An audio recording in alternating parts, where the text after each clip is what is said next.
નમસ્કાર મિત્રો, વિડીયોમાં તમારું સ્વાગત છે। જી હા મિત્રો, અત્યારે હાલ મોટાની મહત્વના સમાચાર સામે આવી રહ્યા છે। તો મિત્રો, સમાચારમાં વાત કરીએ તો જે લોકો વજન ઘટાડવાનું અને વૃદ્ધતા સંકેતો ઘટાડવાનું સપનું જુએ છે તેઓ સિંગોડા શોખથી ખાય છે। સિંગોડા fibre, potassium, copper, magnesium, vitamin B6 અને એન્ટીઓક્સિડન્ટ સહિત ઘણા મહત્વપૂર્ણ પોષક તત્વોથી ભરપૂર હોય છે। તે કુદરતી રીતે ચરબી રહિત અને ગ્લુટેન મુક્ત પણ હોય છે, જે પૌષ્ટિક અને સ્વસ્થ ફળ બનાવે છે।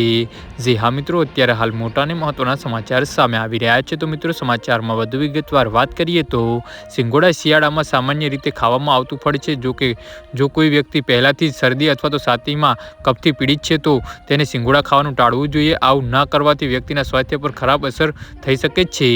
જી હા મિત્રો, તો કેટલાક લોકો સિંગોડાથી એનર્જીક પ્રતિક્રિયાઓ થઈ શકે છે। આ વ્યક્તિઓએ સિંગોડા ખાવાનું ટાળવું જોઈએ। આમ ન કરનારાઓને વ્યક્તિને ઉલટી, ઝાડા અને ત્વચા પર બળતરા થઈ શકે છે। ઘણા લોકોએ સિંગોડા ખાધા પછી સોજો અથવા એનિફિલેક્સિયાનો અનુભવ પણ થઈ શકે છે। જી હા મિત્રો, તો આના વિશે તમારું શું કહેવું છે તો નીચે મારી કમેન્ટ બોક્સમાં જરૂરથી જણાવજો અને મારી યુટ્યુબ ચેનલને સબસ્ક્રાઈબ કરવાની ભૂલતા નહીં। વિડીયો પૂરો જોવા બદલ તમારો ખૂબ ખૂબ આભાર।